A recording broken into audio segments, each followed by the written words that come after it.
Brandon Lloyd played 11 years in the NFL for 7 different teams, and for one season led the league in receiving yards. He also had the privilege of playing with the GOAT, Tom Brady. Welcome, Brandon. Thank you.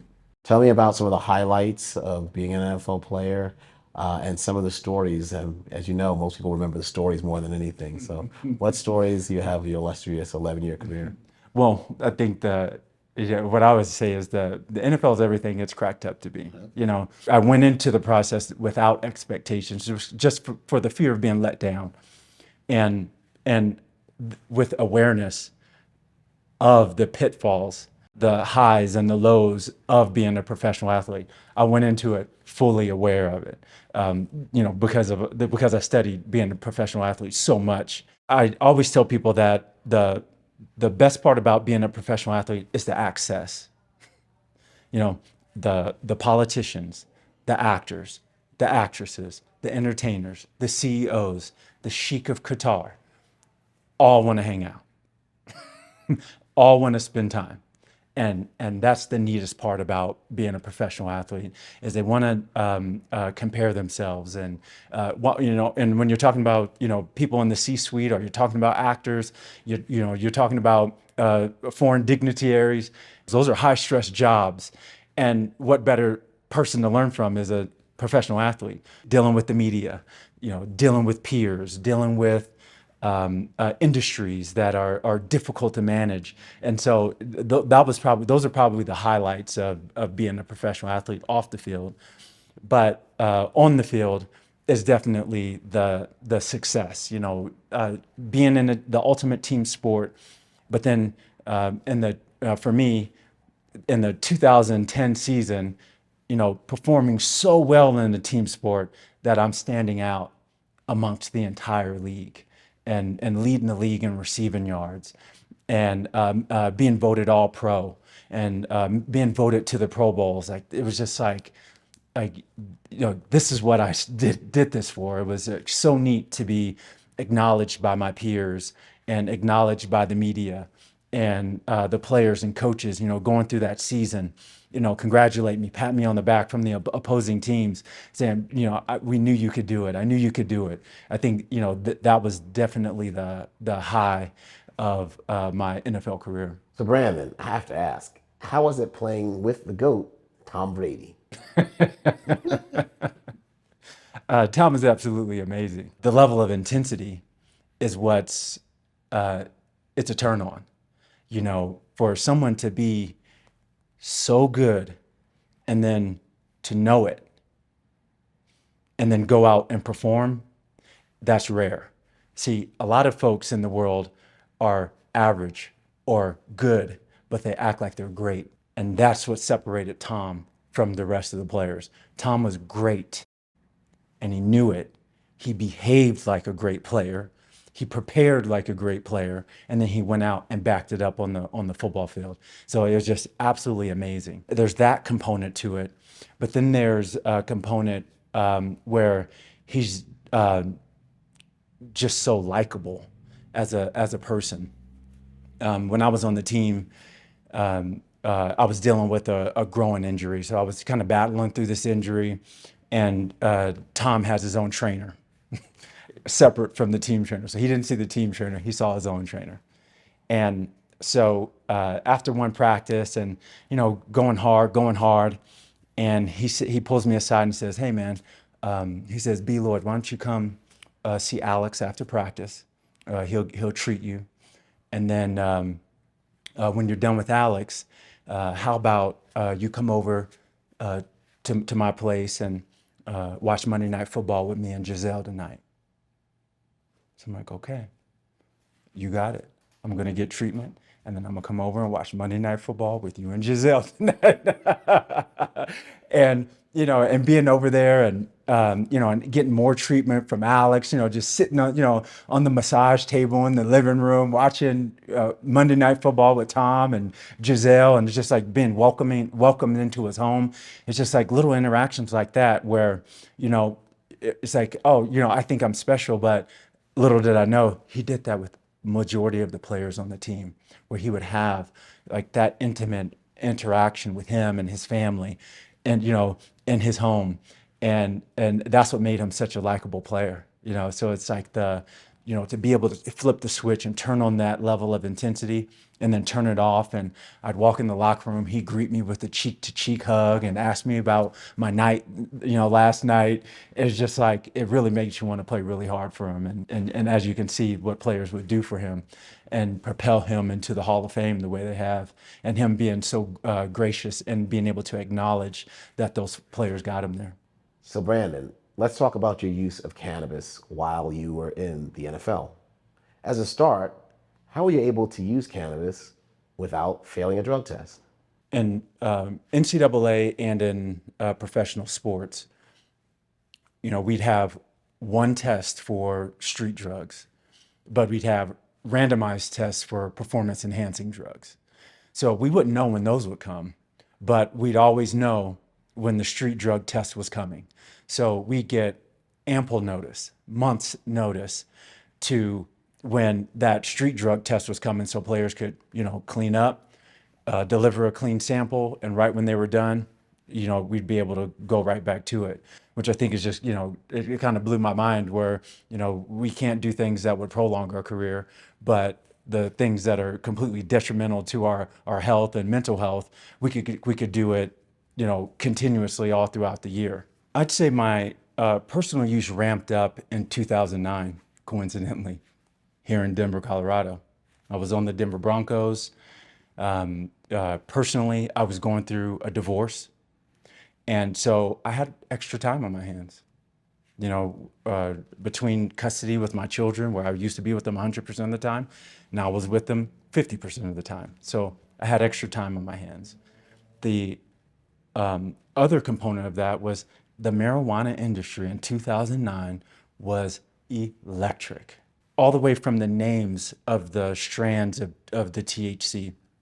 It was, the Godfather OG, Bruce Banner, White Devil, and my favorite was Grape Ape, right? I mean, these names, the flavors, the way they taste, electric. It was, I was consider myself a connoisseur of everything. I would if I'm smoking cigars, I'm smoking Cuban cigars, or I'm smoking the finest Dominican cigars. If it's wine, I'm drinking the best Bordeaux's. I'm drinking the best wines from Napa. If it's beer, I'm drinking the best beers. I'm drinking the Peroni and the Stella Artois, right? Everything is the best of the best. So when I was introduced to cannabis, why wouldn't it be the case for that too? When I was introduced to it as a professional athlete, it was like, I was like, all right, well, I'm at the stage in my life where I can introduce this into my life. I feel I can control my vices. I'd gone through 9 years, 8 years of my NFL career, and go through training camp and not have any alcohol or not want to smoke cigars. It was almost like an automatic switch where it would just turn off. I just had no desire for it. And so I felt in control of my vices. And so once I started, smoking weed with the players, the stigma of athletes having a higher tolerance. We just had a higher tolerance. So we'd be smoking 28%, 30% potency cannabis, 2, 3 of them in one setting. We're smoking the Grandfather OG, we're smoking the Bruce Banner and the Grape Ape and the White Devil, all in one setting. There's these rites of passage, and it's similar to just being a young person. There's a rites of passage. Can you get to the bottom of the tequila bottle and drink the worm? Right? It's how big of a blunt can you smoke? How much of the volcano smoke can you inhale in one setting? Put the gas mask on, and how much smoke can be put inside of a gas mask, and you're still standing and still able to go out at night and still able to drink and party, right? And so it's like these rites of passage of just being an athlete or a party goer or a young person that was all at play when I was first introduced to high concentration cannabis in 2009. So Brandon, when did you realize your cannabis use was becoming a problem? In 2009, that was the year that gas station marijuana was had came out. I think it was called Black Cat or something, and so players were having trouble getting off the high concentration cannabis, and so they switched to this Black Cat, and this is that gas station marijuana. It was a synthetic THC, and the videos online, I mean, people were smoking that stuff and jumping out of windows. People were doing the most bizarre things. And we had players that were on it trying to get around the NFL's drug test. That's when I was really saying to myself, this is a problem. This culture that we have with this high concentration cannabis is a problem. Withdrawal was tough. You know, I was drinking more during that time period. I was smoking more tobacco during that time period. And so in 2012, that's when I really knew that this was a problem and I need to back off of this. Talk to me a little bit about your post-NFL career. I think many believe that athletes have an inordinate influence in society. Tell me about how you leverage that influence in your post-NFL career. The end of a professional career for an athlete is traumatic. It is a complete loss of identity. And it's like a loss of life, because in life, I was this one individual, this athlete since the third grade. I was this athlete, this gifted athlete, and the world bent in my favor. When I was in trouble, teachers got me out of it. When I was in the streets and the police would see me, they usher me out in a different direction. You know, I had security. You know, I had drivers. If there was a line, the owners brought me to the front of it. You know, so it was just a complete different interaction with the world. You know, it's not normal. It's for people. It's the things that people see on TV that I was living. And not only that, but then to leave something where I'm the absolute bona fide best at it. There's no one better than me. There's 32 NFL teams. There's only 64 starting receivers on the planet. And I was one of them for 11 years. So when that ends, for me, it was a loss of life. It was a traumatic experience for me. And I think that it took a healthy group of advisors to who didn't view me as, you know, the guy in the limousine or the guy, you know, who gets the, you know, the table in the kitchen at the Michelin restaurant, or, you know, the musician, the making rap music on you know, online. Like, they didn't view me that way. They viewed me as another professional who was going through the exact same things they go through as a professional. And so it was that group of individuals who worked with me to talk about all the skills that were transferable from being in the NFL. And, you know, most notably would be the discipline, the coachability, the ability to focus on a task for a real long time, you know, irregardless of distraction. And that type of professionalism, and the ability to deal with media, and the ability to work with teams. And so it's like, I had to sit down with professionals to really put that together to rebuild myself. It took a huge exercise for me to deconstruct that ego. Also, for me to say, you know what, the world is no longer going to say, oh, that's just B. Lloyd being B. Lloyd. I'm not going to get that pass anymore. And so I needed to deconstruct that ego. I called it reprogramming myself. I needed to deprogram who I was and reprogram myself into a different professional. I need to thank old B. Lloyd for what he brought to me. You know, all the things that came into my life would not have happened without that healthy ego. Would not have happened. And so I needed to be grateful for that. But I needed to also say that I no longer need that in my life in order to move on. So how was your cannabis use after retirement? Ending the use of high concentration cannabis it was tough because it coincided with the end of my NFL career. Because when my NFL career ended, that was actually when I was smoking the most. And because I didn't have any professional responsibilities, I needed to parent. And the entire time it was, this isn't right, this isn't right, but I couldn't stop. I could not stop it. There would be a point where I was able to stop when I had reason to. For example, when I was in medical device sales, I said to myself, it's like, the last thing I'm gonna do is be in the OR and forget something. And it be the reason that I forgot something is because I had been smoking weed the night before. So I was able to stop for an entire 2 years from high concentration cannabis. But at the end of that 2 years, I picked it back up. So how were you finally able to give it up? When I talk about the reasons why I stopped smoking high concentration cannabis, there's probably 12 reasons, but I'll stick to 3 for this conversation. First reason was COVID-19. When I was looking at the news with COVID-19 and I was seeing that it was disproportionately affecting the Black community more than any other community, and from the research that I was doing about it, what it appeared to me was just our genetic profile, our natural disposition for eating fried foods and red meats. And so my body was naturally carrying a lot of inflammation. And COVID-19 is a disease that attacks inflammation. So I said to myself, I need to stop.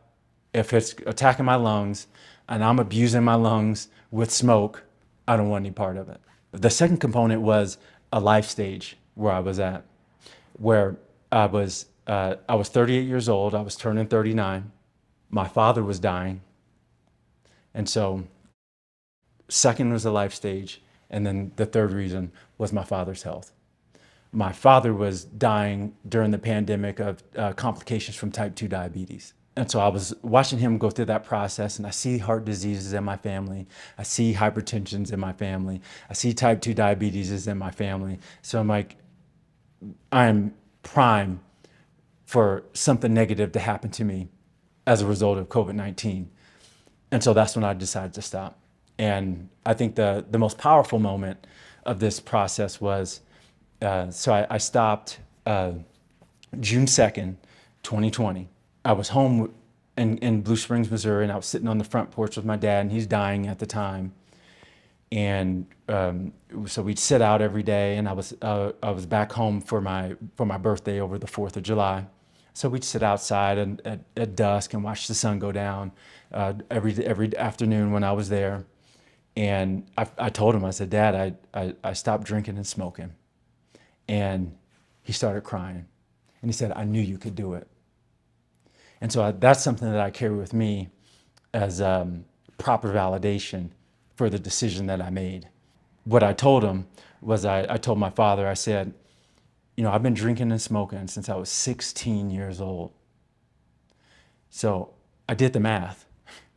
I want to live the second half of my life differently than I did the first half. And just seeing the amount of pride in him and the joy on his face, having this conversation, again, that's the validation. That was the reasons, all the reasoning I needed was to be able to be mature enough to have that conversation with my old man and to hear his reaction. That's great, Brandon. What was harder to give up, alcohol or marijuana? THC was the hardest. During that process, I switched to mostly plant-based diet. So it's plant and fish. So I'm eating pescan, and I've taken out all the caffeine. I've taken out, all the alcohol that's still out, and the THC. I think that those have been the components to help me be clear of mind, to remain highly focused, to maintain my discipline, and maintain an active lifestyle. Is because I'm not using cannabis versus using cannabis and the negative effects of it. There's a lot of laziness that comes along with using cannabis. There's a lot of the complacency and anxiety and insecurity that comes along with using cannabis and wanting to stay indoors and being reclusive. Those are all things that I experienced on cannabis. In reality, in my second career, that's when I need to be the most outgoing. That's when I need to be the most engaging. This is the time period where I need to be the most professional. And I was able to do that because of the lifestyle change. So Brandon, I appreciate your courage in telling the story today to our viewers. What motivates you to tell your story so publicly? I appreciate that. I think it's the stigmatism. And as a professional athlete, I live my life on a spectrum. If I said to myself, if someone can be 100% disabled, then why can't I be 100% healthy? So I always lived on this spectrum where it's like, I want to be the needle to be pointing more towards the 100% healthy as much of the time as it can versus, teetering on that other half where I'm getting closer to injury. And how do I do that? By being proactive when I'm injured. I'm doing things that are promoting healing, right? So it's massages, get a pulled muscle. It's dry needling, which is painful. So imagine a pulled hamstring and then sticking needles directly into the knot. Why? Because you want to get to the tissue underneath. You want to promote healthy blood flow into this region so the body can do the work of healing itself. It accelerates the healing. So no pain, no gain. For me, to get back on the field so I'm not losing time, because in the NFL, the most important ability is availability. So I need to stay on the field, so I'm willing to do the most painful things necessary to stay out on the field. So my attitude is about promoting healing. And there was a common misnomer when I was retiring from the NFL in 2014, 2015, that time period where people are like, the cannabis is actually healing you. Your body has cannabinoid receptors. And see, this is all music to my ears. Healing? Great. Recovery? Even better. Oh, CBD? I'll have that. CBD mixed with THC? Even better. See, and so it's just this common misnomer that this was actually helping me, and when I was using it, it was not. It was not helping me. It was not promoting the active lifestyle that I wanted to be a part of in my retirement and finding my second career and my second path. THC was not the answer for me. Can you talk to me about some alternative coping mechanisms you employ currently? So the vigorous exercise, the endorphins that are released when I'm sprinting on the treadmill, that's a good high. The being on a hike, being on a 9-mile hike, hiking for 4 hours or hiking up a 16er and getting to the top and looking down and seeing my place in the world, where I fit in the world on top of a mountain, like that's the thrill. Like that's a high. And those are the things that I chase in an active lifestyle. Playing golf, driving a ball 350, 50 yards right down the pipe. Come on. It doesn't get better than that.